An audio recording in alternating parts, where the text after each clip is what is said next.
10 ways to double your car's AC performance for $0. Is $10 a good investment to make your car's AC blow like new? How about $0? Many people think they need an expensive repair whenever the AC stops cooling like before. Not true. That's just another scam cooked up by shady auto professionals. In this video, I'll bust myths and share 10 hidden secrets that will turn your car from a sauna into an icebox. At the end, I'll reveal 2 things you should never do to your car's AC system or risk facing a $2,000 repair. Let's dive right in. Essential maintenance and professional secrets. Tip number 10, use the recirculation button. This is one of the most misunderstood and misused parts of your car's HVAC system. According to Mazda, some people mistake it for the undo or U-turn button. But this button is a lifesaver during summer. A CS works by pulling in hot air from outside. But when the weather is scorching, the AC can't always cool it down fast enough. That's where the recirculation button comes in. It recirculates the already cooled air in the car, hence the name. The main benefit is that it cools your car down quicker. However, it also does a great job of keeping musky smells out. For example, if you're parked in traffic, this button will prevent nasty fumes from getting into your car. Another advantage of the button is that it can reduce your fuel consumption. Some sources estimate you burn 10% less fuel because the HVAC doesn't work as hard. It also puts less strain on the motor, prolonging your battery life. The only problem with this feature is that the back of your car won't be as cool. So if you have passengers, leave the button off and do the next thing instead. Tip number 9, replace the cabin air filter. Here's another great tip with multiple money-saving benefits. The cabin air filter is responsible for keeping pollutants out of your car. This includes dust, pollen, smog, and even foul odors.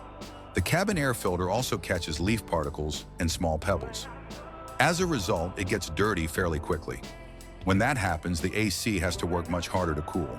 Not only that, but it can also become a breeding ground for mold and bacteria. Carbon air filters are meant to be replaced every 12,000 to 15,000 meters. However, you don't have to pay a mechanic $50 to do it for you. It's easy to DIY and it takes less than 5 minutes. If you drive a modern car, you'll find the cabin air filter behind the glove box. There are loads of videos that will show you how, or you can check your manual. If spending $20 a year can make your car feel much colder, it is absolutely worth it. And if you like this tip, you'll love the next one. Tip number 8, refill your refrigerant. Did you know that car refrigerant or Freon doesn't expire and can last forever? This means that in a closed system, you never have to top up the refrigerant. Unfortunately, a perfectly sealed system is nearly impossible. Eventually, the Freon will begin to leak. If it's not too bad, all you need to do is top up the refrigerant. You can get a top-up can for under $10. If you go to a mechanic to put some refrigerant in, they'll try to upsell you on a condenser repair or some other scam. Even without it, an AC recharge can cost as much as $300. Instead, buy a recharge kit for $40 and do it yourself. It is a straightforward process, and you definitely don't need to pay a pro. Just make sure you buy R134A instead of R1234YFF. Sure, it's slightly better for the environment, but it costs 20 times more. Plus, the old stuff is still great and doesn't hurt the ozone layer. At the end, I'll reveal a common mistake that might be causing your refrigerant to leak quickly. Tip number 7, check your fan belt.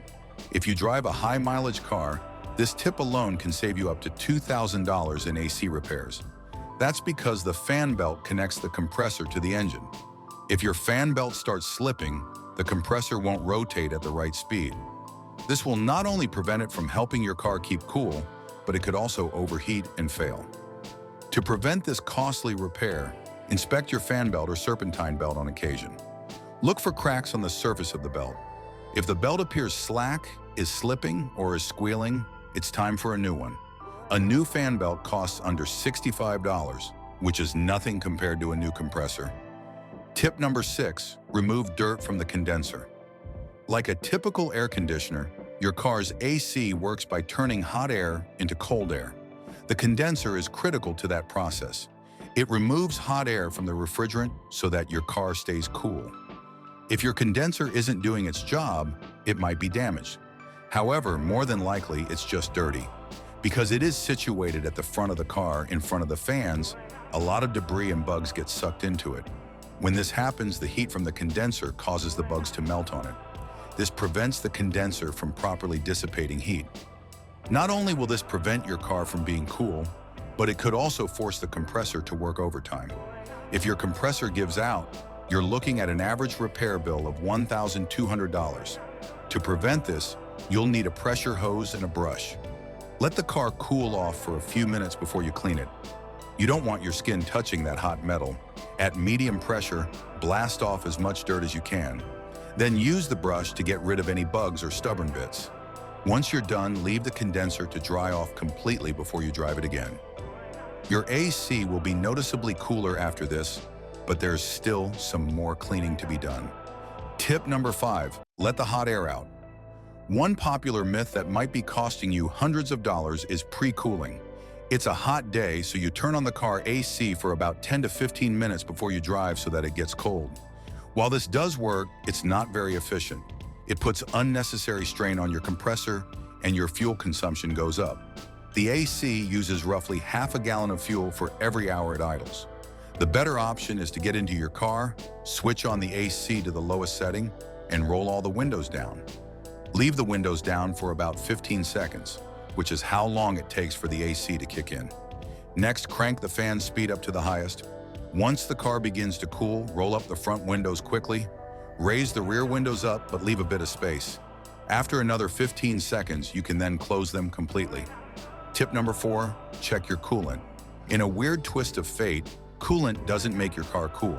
However, the lack of coolant prevents the AC from working. That's because many car computers shut off the AC compressor when the engine is overheating. And of course, this happens when you run low on coolant. If it doesn't shut off the compressor, your AC will begin to blow hot air. So if you haven't checked your coolant level in a while, now's the time to do so. By the way, if you're checking your coolant, there's a lot more you should know to avoid a $7,000 engine failure. We made a separate video that covers everything about your car's cooling system, coolant types, radiator flushes, thermostat issues, and more. Tap the card on your screen or check the link in the description to make your cooling system last forever. Tip number 3, make sure the fans are working. While your hood is still up, it's time to check to see if your cooling fans are working. Just behind the grill of your car is the condenser. Behind that is the radiator and then the cooling fans or radiator fans. Now remember what we said earlier in the video about the job of the condenser. The cooling fan blows air on the condenser, which helps it expel heat from the refrigerant. When the fan is bad, the condenser won't work properly and your AC stops working. Most cars have 2 fans. If just one is working, your AC will still function, but not for long. Fortunately, checking the fans is easy. Switch your car on and put the AC on full blast. After about 5 minutes, both fans should be spinning. If you need to change your fans, don't buy OEM and don't buy from a dealer. You could pay $300 to $500 for something you can get for under $100. If both fans are working great, there's just one more thing you need to inspect before I share my bonus tips. Tip number 2, park in the shade or use windshield sunshades. Did you know that your car's internal temperature gets much hotter than the temperature outside? When it's 80 degrees Fahrenheit, your car can reach as high as 118 degrees Fahrenheit. And that's just within 40 minutes of parking directly under the sun. So when it's time to cool your car, your AC will work twice as hard. This means more strain on your compressor, more strain on the battery, and more fuel consumed. On hot days, you can use up to 20% more fuel running your AC than on mild days. One simple trick is to park in the shade. After an hour in the sun, your car's temperature will be at 100 degrees Fahrenheit. However, if you use a windshield sunshade, the car's temperature can be reduced by as much as 40 degrees Fahrenheit. Combine this with parking in the shade, and your AC system will thank you. You can get one from Walmart for as little as $8. So what's stopping you? While you're at it, you might need to pick up the next thing too. Tip number 1, clean the AC inlet. Here's a tip that will not only boost your cooling capacity, but also ensure you're not inhaling anything toxic. The AC inlet at the bottom of the windshield is where air comes in to cool your car, or at least some of the time anyway. But we'll get to that later. If you often park under trees or go off-roading, leaves and other debris can get stuck in the holes.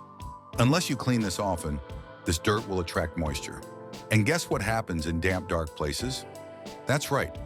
So if your AC hasn't been blowing properly and the smell has been terrible, this should be the first place you look. How you clean it will depend on whether there's a musty smell inside the car. If your cabin air quality is great, then all you need to do is brush away any visible debris. If you have a mold situation, here's what you need to do. First, turn on your AC fan to the lowest level and roll your windows down. Next, spray some Lysol or any other AC disinfectant into the inlet, which leads directly to the plenum. The fan will pull the disinfectant out of the vents and get rid of any bacterial growth. For this process to work, you should remove your cabin filter first. Avoid these high-stakes mistakes. With your routine cleaning done, it's time to work some magic inside the car. Now that you know how to turn your car into an igloo, it's time to reveal two things you should never do to your AC system. Costly mistake number one, switching off your AC for weeks. I get it. With fuel prices as they are, you need to save as much money as possible.